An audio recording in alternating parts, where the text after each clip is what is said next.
Hey everybody, so here we are. It's Wednesday, June 3rd, I think it is. 2020, Wednesday, June 2nd, I guess. I don't know anymore. This is ridiculous, folks. But yeah, so today at 1 o'clock, Doug Ford's doing a news conference. Um, it's been argued back and forth for weeks now as to whether the Ontario schools should open or whether Ontario schools should stay closed until September. Currently, as we stand, so the Ford government has said they're not going to reopen anything until around about June 14th, and they're depending on getting 60% of the population vaccinated. Now, health experts have generally argued that herd immunity will kick in somewhere around 70%. The US has actually only got about 45 to 50% of their population with one vaccine, and the US is opening up. So one could argue that the US has already got herd immunity at 45 to 50% vaccinated, which people should be asking themselves, how is that possible that they're only at 45 to 50% vaccinated and they're actually experiencing herd immunity down there?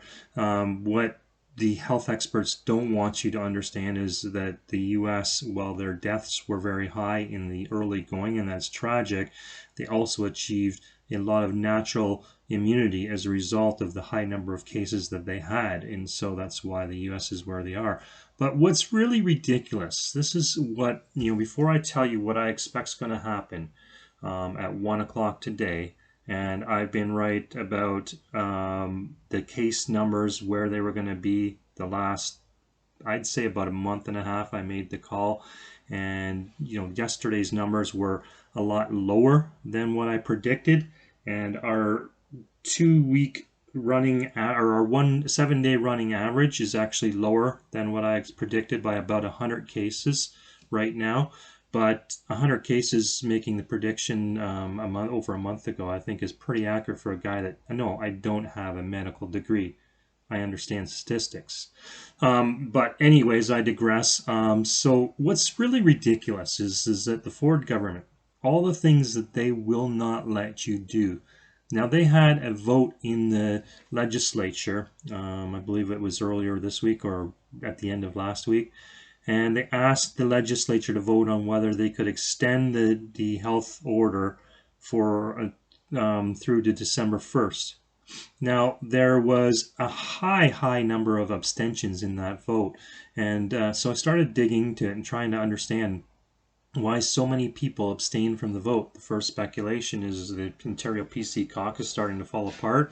Is there dissension in the ranks? Are there people that think that Ford is just completely running blind here and not following science and not following anything other than popularity? I think that that's a very legitimate claim, that there is a lot of PC MPPs, sorry, that are falling out of ranks with Doug Ford. But the other thing that's really ridiculous here is that I found out that Doug Ford actually has insisted that the only way you get a vote on any of these things is if you actually show up to the legislature. So the 300, and I think it's 351 or something like that, 351 MPPs, somewhere like that. It might even be higher, I'm not sure. But the only way he's counting a vote is if all those MPPs actually show up in the legislature and vote.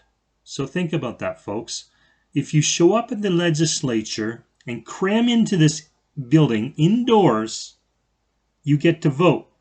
Doug Ford is holding all of the MPPs hostage to having to come into the legislature, come inside this building, cram together and vote in order to represent their ridings. But yet we still live in a province where I can't even go camping.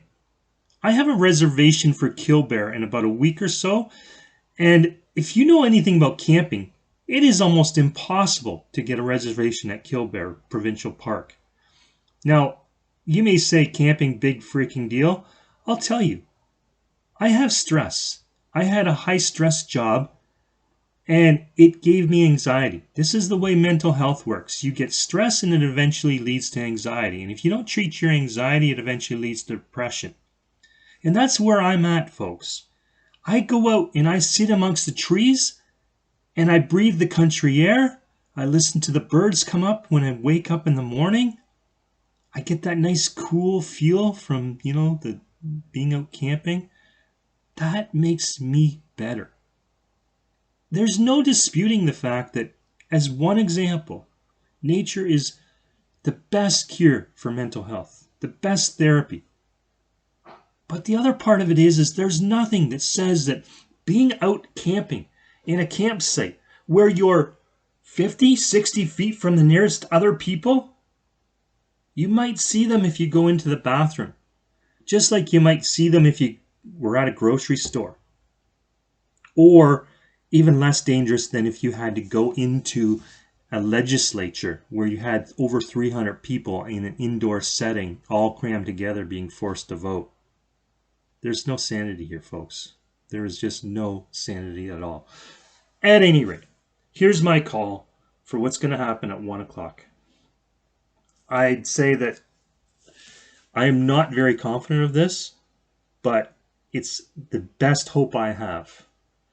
The best hope I have is Doug Ford is going to go into his press conference at 1 o'clock, and he's going to have coaxed by somebody that's got sanity in the PC caucus, who is going to convince them that what they should do is that they should open up partially the economy. So what he's going to do is he's going to argue that they cannot open schools because it's one or the other. Several health advocates have already said that you open schools or you open partially the economy. So what he's going to do is he's going to go in and he's going to say that effective Monday, June 7th, we will go into stage 1. My campsite has already been canceled for the first night. If this happens, I'll actually get a few remaining days of my campsite. I'll get the therapy that I need. That's my call. We will have bars partially opened on patios only.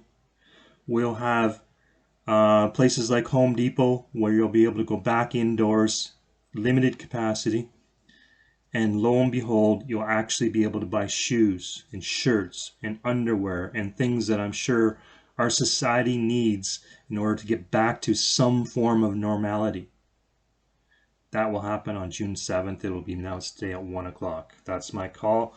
If I'm wrong, feel free to mock me. I thought the Leafs were going to win the Stanley Cup this year, so it's certainly possible. Cheers, folks. Have a great day.